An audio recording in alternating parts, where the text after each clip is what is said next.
Hi ನಮಸ್ತೆ, welcome to our channel. ಈ ವಿಡಿಯೋದಲ್ಲಿ ಫಿಸಿಕ್ಸ್ ಸಿಲೆಬಸ್ಸಲ್ಲಿ ಯೂನಿಟ್ಸ್ ಆ್ಯಂಡ್ ಮೆಷರ್ಮೆಂಟ್ಸ್ ಬಗ್ಗೆ ತಿಳ್ಕೊತಾ ಇದ್ದೀವಿ. ಅದಕ್ಕಿಂತ ಮುಂಚೆ ಇಂಟ್ರೊಡಕ್ಷನ್ ಅಬೌಟ್ ಸೈನ್ಸ್.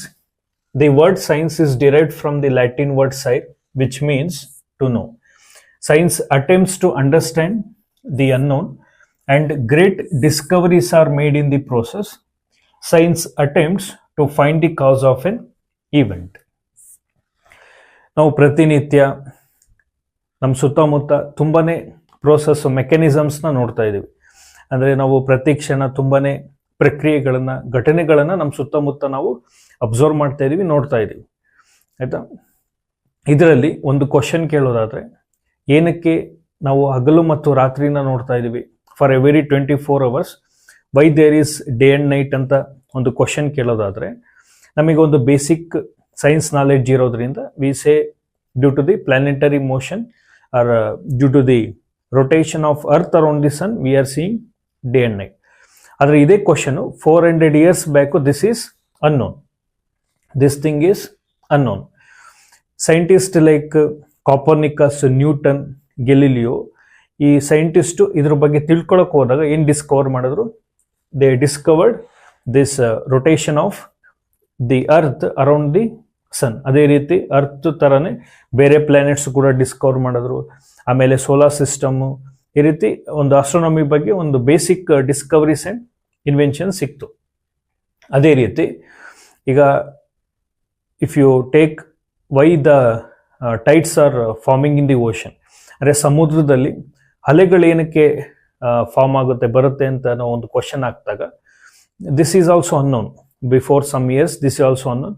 ಯಾವಾಗ ಸೈಂಟಿಸ್ಟ್ ಅದನ್ನ ತಿಳ್ಕೊಳಕ್ಕೆ ಹೋದ್ರು, they discovered due to the rotation of moon around the earth we are seeing that the tides in the ocean. ಚಂದ್ರ ಭೂಮಿ ಸುತ್ತುತ್ತಾ ಇರೋದ್ರಿಂದ ನಮಗೆ ಸಮುದ್ರದಲ್ಲಿ ಅಲೆಗಳು ಬರುತ್ತೆ. This also unknown some years before. ಅದು ತಿಳ್ಕೊಳಕ್ಕೆ ಹೋದಾಗ ಮೂನ್ ಅನ್ನೋದು ಡಿಸ್ಕವರ್ ಆಯಿತು. ಅದೇ ರೀತಿ ಈಗ ನಾನು ಈ ಪೆನ್ನನ್ನು ಬಿಟ್ಟರೆ ಏನಾಗುತ್ತೆ, ಇದು ಕೆಳಗಡೆ ಬೀಳುತ್ತೆ. ಏನಕ್ಕೆ ಇದು ಕೆಳಗಡೆ ಬೀಳುತ್ತೆ, ಮೇಲಕ್ಕೆ ಯಾಕೆ ಹೋಗ್ಲಿಲ್ಲ ಅಂತ ನಾವು ಒಂದು ಕ್ವಶನ್ ಹಾಕಿದಾಗ, certain years before, hundreds of years before, this is unknown. ಅವಾಗ ನ್ಯೂಟನ್ ಏನು ಅದನ್ನ ಬಗ್ಗೆ ತಿಳ್ಕೊಳಕ್ಕೆ ಹೋದಾಗ ಏನಾಯಿತು, ಅವರು gravitational force of the earth ಅನ್ನೋದನ್ನ ಡಿಸ್ಕವರ್ ಮಾಡೋದು.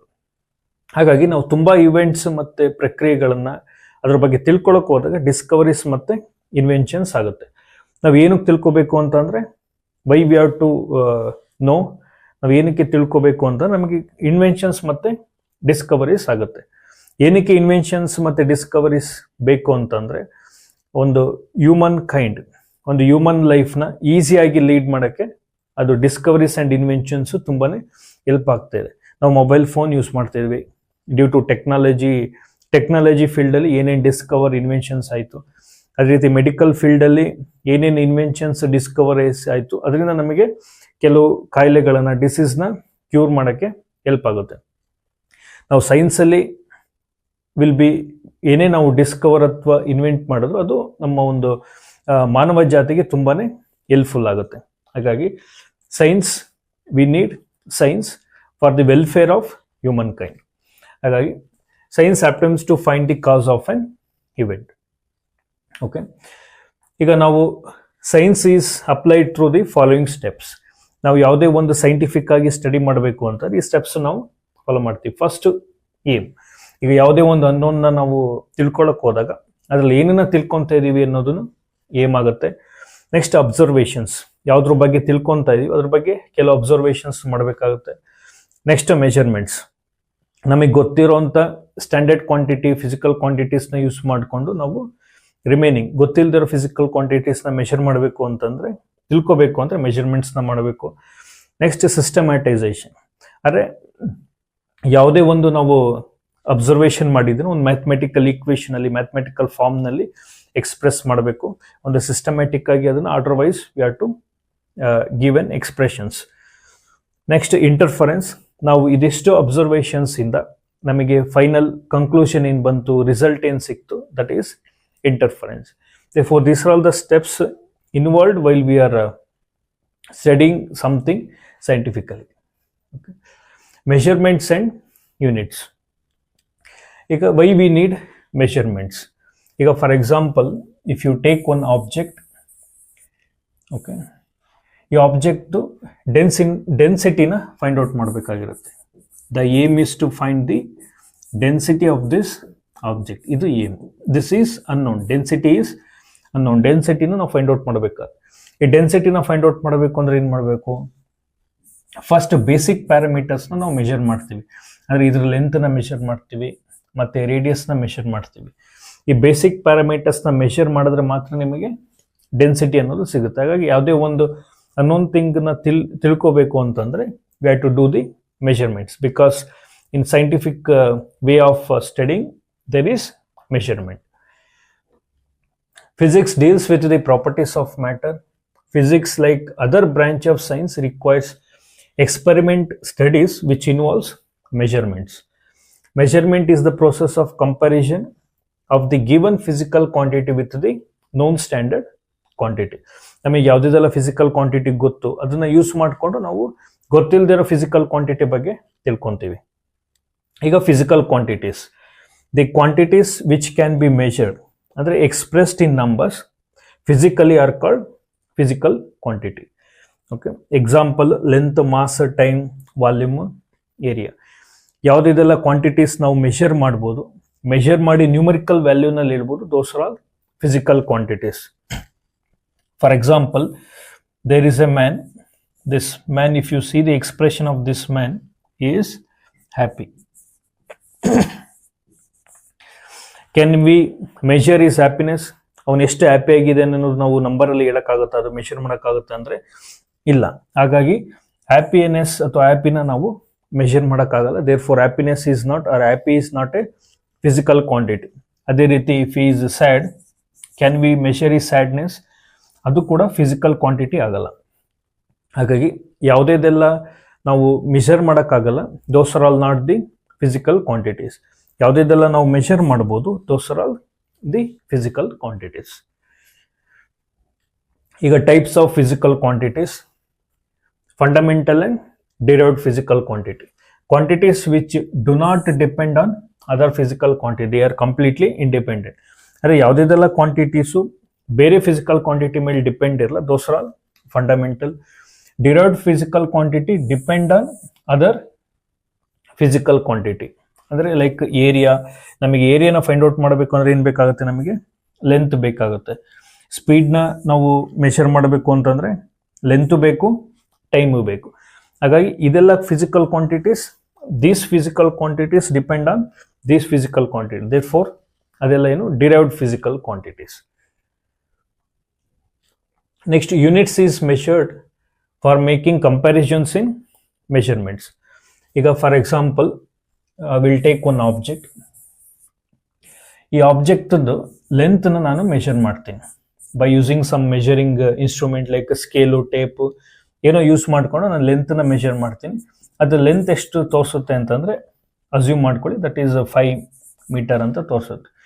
ಅದೇ ರೀತಿ ಈ ಆಬ್ಜೆಕ್ಟ್ದು ಮಾಸ್ನ ನಾನು ಮೆಷರ್ ಮಾಡಿದೆ by using some mass measuring instrument ಅಥವಾ ವೇಯಿಂಗ್ ಮೆಷಿನ್ ಏನೋ ಯೂಸ್ ಮಾಡಿಕೊಂಡು ನಾನು ಮಾಸ್ನ ಮೆಷರ್ ಮಾಡಿದಾಗ ಅದು ಅರೌಂಡ್ 5 kg ಅನ್ನೋದು ತೋರಿಸುತ್ತೆ.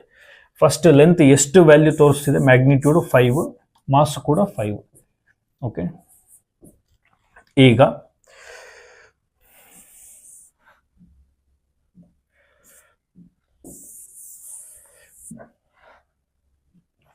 ಇದರಲ್ಲಿ ಯಾವುದು ಲೆಂತ್ ಯಾವುದು ಮಾಸ್ ಅಂತ ನಾನು ಕೇಳಿದಾಗ ಇದು ಫಸ್ಟ್ ಬರೆದಿರೋದ್ರಿಂದ ಇದು ಲೆಂತ್ ಆಗುತ್ತೆ, ಇದು ಮಾಸ್ ಆಗುತ್ತೆ. ಆದರೆ ನಾನೇನಾದರೂ ಇದಕ್ಕೆ kg ಅಂತ ಬರೆದ್ರೆ ಇದೇನಾಗುತ್ತೆ? ಮಾಸ್ ಆಗುತ್ತೆ. ಇದಕ್ಕೇನಾದರೂ ಮೀಟರ್ ಅಂತ ಬರೆದ್ರೆ ಇದು ಲೆಂತ್ ಆಗುತ್ತೆ, ಆಯಿತಾ? ಅಥವಾ ಇದಕ್ಕೇನಾದರೂ ನಾನು ಓಕೆ ಮೀಟರ್ ಅಂತ ಬರೆದ್ರೆ 5, ಇದಕ್ಕೆ ಮೀಟರ್ ಅಂತ ಬರೆದ್ರೆ ಇದು ಲೆಂತ್ ಆಗುತ್ತೆ. ಓಕೆ, ಇದಕ್ಕೆ kg ಅಂತ ಬರೆದ್ರೆ ಇದು ಮಾಸ್ ಆಗುತ್ತೆ. ಅಂತಂದರೆ ಯೂನಿಟ್ ಅನ್ನೋದು ನಾವು ಯಾವ ಫಿಸಿಕಲ್ ಕ್ವಾಂಟಿಟಿನ ಮೆಷರ್ ಮಾಡ್ತಾ ಇದ್ದೀವಿ ಅಥವಾ ಒಂದು ಫಿಸಿಕಲ್ ಕ್ವಾಂಟಿಟಿನ ಕಂಪೇರ್ ಮಾಡೋಕ್ಕೆ ನಾವು ಯೂನಿಟ್ಸ್ನ ಯೂಸ್ ಮಾಡ್ತೀವಿ. Therefore units is used for making comparisons in measurements. Therefore this unit identifies ಅಥವಾ ಯಾವ ಫಿಸಿಕಲ್ ಕ್ವಾಂಟಿಟಿನ ಐಡೆಂಟಿಫೈ ಮಾಡೋಕ್ಕೆ ನಾವು ಯೂನಿಟ್ಸ್ ಬೇಕಾಗುತ್ತೆ. Okay, next types of units. Same fundamental units. ಯಾವುದಿದೆಲ್ಲ units independent, those are all the fundamental units. Length ಇಂದು metre, mass ಇಂದು kg, kilogram, ಟೈಮ್ದು ಸೆಕೆಂಡು. ಡಿರೈವ್ಡ್ ಯೂನಿಟ್ಸ್ ಅಲ್ಲಿ density, kilogram per cubic metre, speed metre per second, ಇದೆಲ್ಲ ಏನು derived units. This are all the derived units. ಅಂದರೆ ಬೇರೆ ಯೂನಿಟ್ಸ್ನ use ಮಾಡಿಕೊಂಡು ಆ ಯೂನಿಟ್ ಬಂದಿರುತ್ತೆ. Therefore those are all the derived units. Okay, next system of measurements. Why we need this system of measurements? ಈಗ ಮನೆಯಲ್ಲಿ ಪೂಜೆಗೆ ಅಥವಾ ಏನಕ್ಕೋ ಹೂವು ಬೇಕಾಗಿರುತ್ತೆ. ನೀವು ಹೂವು ತರಕ್ಕೆ ಹೂವಿನ ಮಾರ್ಕೆಟಿಗೆ ಹೋಗ್ತೀರಾ. ಹೂವಿನ ಮಾರ್ಕೆಟಿಗೆ ಹೋಗಿ ಅಲ್ಲಿ ಹೂವನ್ನ ಮಾರ್ತಿರೋರ ಹತ್ರ ನಾವು ಹೋಗ್ಬಿಟ್ಟು ಏನಂತ ಕೇಳ್ತೀವಿ? ಈಗ ಫಾರ್ ಎಕ್ಸಾಂಪಲ್ ಕಾಗಡ, ಮಲ್ಲಿಗೆ ಅಥವಾ ಸೇವಂತಿಗೆ ಹೂ ಬೇಕಾಗಿರುತ್ತೆ ಅಂದರೆ ನಾವು ಅವ್ರ ಹತ್ರ ಹೋಗ್ಬಿಟ್ಟು ಒಂದು ಮಾರು ಹೂ ಕೊಡಿ ಅಂತಂದ್ರೆ ಅವ್ರು ಎಷ್ಟೋ ಲೆಂತ್ನ ಮೆಷರ್ ಮಾಡಿ ಕೊಡ್ತಾರೆ. ಒಂದು ಮೊಳ ಹೂ ಕೊಡಿ ಅಂತಂದ್ರೆ ಅದು ಹೆಂಗೋ ಒಂದಿಷ್ಟು ಲೆಂತ್ನ ಮೆಷರ್ ಮಾಡಿ ಕೊಡ್ತಾರೆ. ಅಂತಂದ್ರೆ ಲೆಂತ್, ಮಾರು, ಮೊಳ,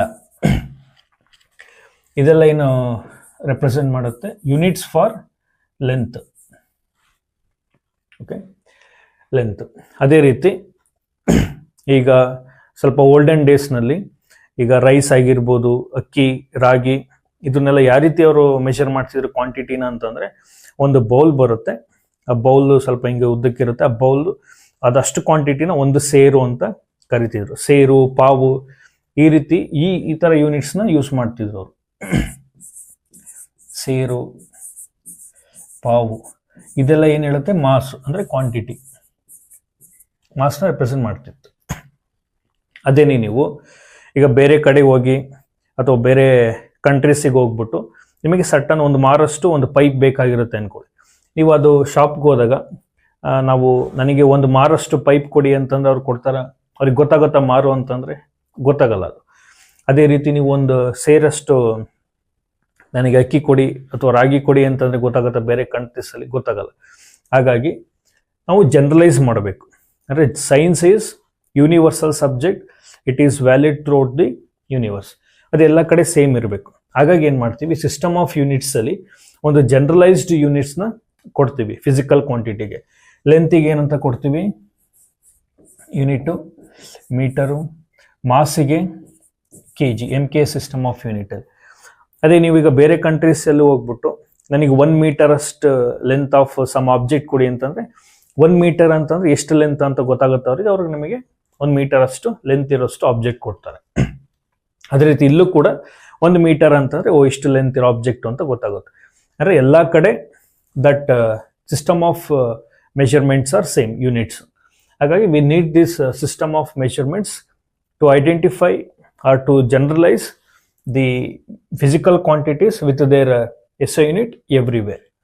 ಆಯಿತಾ? ಎಲ್ಲ ಕಡೆ ಅದು ವ್ಯಾಲಿಡ್ ಆಗಬೇಕು. ಹಾಗಾಗಿ ನಾವು ಸಿಸ್ಟಮ್ ಆಫ್ ಮೆಷರ್ಮೆಂಟ್ಸನ್ನು ಯೂಸ್ ಮಾಡ್ತೀವಿ. ಅದರಲ್ಲಿ CGS system, FPS, MKS. CGS system of ಯೂನಿಟ್ಸಲ್ಲಿ ಲೆಂತ್ನ ಸೆಂಟಿಮೀಟರ್ ಮೆಷರ್ ಮಾಡ್ತೀವಿ, ಮಾಸ್ ಗ್ರಾಮ್ಸ್, ಟೈಮು ಸೆಕೆಂಡ್ಸ್. ಅದೇ ರೀತಿ FPS ಅಲ್ಲಿ length feet, mass pounds, time seconds.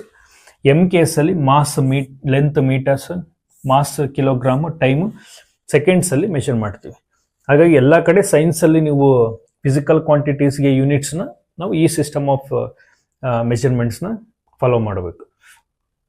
ಅದೇ ರೀತಿ SI unit, system international, based on certain set of fundamental units. Okay, ಈಗ ಒಂದು ಫಿಸಿಕಲ್ ಕ್ವಾಂಟಿಟಿಗೆ ಒಂದೇ unit. SI as the multiples and submultiples, ಅಂದರೆ ಎಕ್ಸ್ಪೋನೆನ್ಷಿಯಲ್ಸಲ್ಲಿ ಎಕ್ಸ್ಪ್ರೆಸ್ ಮಾಡ್ತೀವಿ, higher values, smaller values. Therefore those are all the system international units. ಈಗ fundamental units of SI system. ಈಗ ಯಾವುದಿದೆಲ್ಲ ಫಿಸಿಕಲ್ ಕ್ವಾಂಟಿಟೀಸ್ ನಾವು ಮುಂದೆ ತಿಳ್ಕೊತೀವಿ ಅಥವಾ ಸ್ಟಡಿ ಮಾಡ್ತಾ ಹೋಗ್ತೀವಿ, ಅದೆಲ್ಲ ಫಿಸಿಕಲ್ ಕ್ವಾಂಟಿಟೀಸು ಈ ಫಂಡಮೆಂಟಲ್ ಕ್ವಾಂಟಿಟೀಸ್ನ ಯೂಸ್ ಮಾಡಿನೇ ಡಿರೈವ್ ಮಾಡಿರೋದು. ಹಾಗಾಗಿ ಫಂಡಮೆಂಟಲ್ ಕ್ವಾಂಟಿಟೀಸ್ ಯಾವುದ್ಯಾವುದು? Length, mass, time, electric current, temperature, luminous intensity, amount of substance. ಇದಿಷ್ಟು fundamental quantities along with supplementary fundamental quantities, plane angle, solid angle. ಈ ಎಲ್ಲ ಫಂಡಮೆಂಟಲ್ ಕ್ವಾಂಟಿಟೀಸ್ ಯೂನಿಟ್ಸು ಮತ್ತು ರೆಪ್ರೆಸೆಂಟೇಷನ್ ಸಿಂಬಲ್. ಇಲ್ಲಿ small letter m ಅಂತಂದರೆ metre, small letter k ಮತ್ತು g ಅಂದರೆ kilogram, capital K ಅಂತಂದರೆ SI unit of temperature kelvin. ಇದಿಷ್ಟು fundamental quantities. ಈ ಫಂಡಮೆಂಟಲ್ ಕ್ವಾಂಟಿಟೀಸ್ನ ಯೂಸ್ ಮಾಡ್ಕೊಂಡೇ ರಿಮೈನಿಂಗ್ ಎಲ್ಲ ಫಿಸಿಕಲ್ ಕ್ವಾಂಟಿಟಿನೂ ಡಿರೈವ್ ಮಾಡ್ತೀವಿ. ಈಗ ಫಿಸಿಕಲ್ ಕ್ವಾಂಟಿಟಿ ಅಂತಂದರೆ ಒಂದು ನ್ಯೂಮರಿಕಲ್ ವ್ಯಾಲ್ಯೂ ಜೊತೆಗೆ ಯೂನಿಟ್ ಇರಬೇಕು. ಓಕೆ, ಯೂನಿಟ್ ಇದ್ರೇ ಆ ಫಿಸಿಕಲ್ ಕ್ವಾಂಟಿಟಿನ ಐಡೆಂಟಿಫೈ ಮಾಡೋದು. ನ್ಯೂಮರಿಕಲ್ ವ್ಯಾಲ್ಯೂ ಅಂದರೆ ಅದ್ರ ವ್ಯಾಲ್ಯೂ, ಅದ್ರ ಕ್ವಾಂಟಿಟಿನ ರೆಪ್ರೆಸೆಂಟ್ ಮಾಡುತ್ತೆ, ತೋರಿಸುತ್ತೆ. ಈಗ rules for writing SI units. The symbols of a unit which is named after a scientist should start with an upper case letter. ಅದೇನಾದ್ರು ಸೈಂಟಿಸ್ಟ್ ನೇಮ್ ಮೇಲೆ ಅದು ಯೂನಿಟ್ನ ನೇಮ್ ಮಾಡಿದರೆ, ಈಗ Newton, force in the SI unit newton, ಹಂಗೆ capital N, ಈ ರೀತಿ capital ಲೆಟರ್ಸ್ನ use ಮಾಡಬೇಕು. Name of the unit should start with lower case even if it is named after a scientist. ನೀವು ಕಂಪ್ಲೀಟ್ ಸೈಂಟಿಸ್ಟ್ ನೇಮ್ ಬರೀತೀರಾ ಅಂತಂದರೆ ಎಲ್ಲ small ಲೆಟರ್ಸಲ್ಲಿ ಬರೀಬೇಕು. Next, the symbol for a unit which is not named after a scientist is written in lower case. Scientist ನೇಮಿನ ಮೇಲೆ ಅವರು ಹೆಸರಿಟ್ಟಿಲ್ಲ ಅಂತಂದರೆ ಅದು ನಾವು ಸ್ಮಾಲ್ ಲೆಟರ್ಸಲ್ಲಿ ರೆಪ್ರೆಸೆಂಟ್ ಮಾಡಬೇಕು. Symbols of unit should not be followed by full stop. ಅದಾದಮೇಲೆ full ಸ್ಟಾಪನ್ನು ಇಡಬಾರ್ದು. The symbols for units are never written in plurals, but when written in unit name then plurals can be used. ಅಂದರೆ ಕಂಪ್ಲೀಟಾಗಿ ಆ ನೇಮಲ್ಲಿ ಬರೋದು ನೀವು unit ಪ್ಲೂರಲ್ಸಲ್ಲಿ ಬರಿಬೋದು, ಅಂದರೆ ಜಾಸ್ತಿ ಇರೋದು. ಅದನ್ನು ಜಾಸ್ತಿ ಇದ್ರೂ ಕೂಡ ನೀವು ಬರೀ ಲೆಟ್ರಲ್ಲಿ ಸಿಂಬಲಲ್ಲಿ ರೆಪ್ರೆಸೆಂಟ್ ಮಾಡಿದ್ರೆ ಅಲ್ಲಿ ಸಿಂಗ್ಯುಲರ್ ಇರಬೇಕು, ಪ್ಲೂರಲ್ ಇರಬಾರ್ದು. The denominators in a compound unit should be written with negative powers. ಅಂದರೆ ಡೆನ್ಸಿಟಿ ಅಂದರೆ that is mass by volume. Volume ಅಂದರೆ ಮೀಟರ್ ಕ್ಯೂಬ್, ಅಂದರೆ kg ಬೈ ಮೀಟರ್ ಕ್ಯೂಬ್. ಇದು ಮೇಲೆ ತಗೊಂಡೋದ್ರೆ ಏನಾಗುತ್ತೆ, ಪವರು ಮೈನಸ್ ಆಗುತ್ತೆ. Next, space should be left between the values and units and also between 2 units of a compound. ಅಂದರೆ space ಇರಬೇಕು ಮಧ್ಯದಲ್ಲಿ. ಓಕೆ, ನೆಕ್ಸ್ಟ್ ಪ್ರಿಫಿಕ್ಸಸ್ ಅಂದರೆ ಹೈಯರ್ ವ್ಯಾಲ್ಯೂಸು, ಲೋಯರ್ ವ್ಯಾಲ್ಯೂಸು. ಈಗ ನಮಗೆ larger distance from Mysuru to Bengaluru ಅನ್ನೋಕ್ಕೆ ನಾವು metre ಅಥವಾ ಸೆಂಟಿಮೀಟರ್ ಹೇಳೋಕ್ಕಾಗಲ್ಲ, ನಾವು ಕಿಲೋಮೀಟರ್ ಹೇಳ್ತೀವಿ. Therefore will use kilo ಅಂತಂದ್ರೆ ಅರೌಂಡ್ 140 ಕಿಲೋಮೀಟರ್, 145 ಕಿಲೋಮೀಟರ್, ಆ ರೀತಿ. ಹಾಗೆ ತುಂಬ ಕಡಿಮೆ ಇರುವಂಥ value, for example radius of the nucleus ನಾವು ಇನ್ ಟರ್ಮ್ಸ್ ಆಫ್ ಫೆಮ್ಟೋನಲ್ಲಿ ಹೇಳ್ತೀವಿ, that is 10 to the power of -15. ತುಂಬ ಕಡಿಮೆ ಇರೋಂಥ ವ್ಯಾಲ್ಯೂಸು ಪವರ್ಸ್ ನೆಗೆಟಿವ್ನಲ್ಲಿ ಹೇಳ್ತೀವಿ, ತುಂಬ ಜಾಸ್ತಿ ಇರೋ ವ್ಯಾಲ್ಯೂಸು ಪವರ್ಸ್ನ ಪಾಸಿಟಿವ್ನಲ್ಲಿ ಹೇಳ್ತೀವಿ. ಓಕೆ, ಇದಿಷ್ಟೇ. Thank you.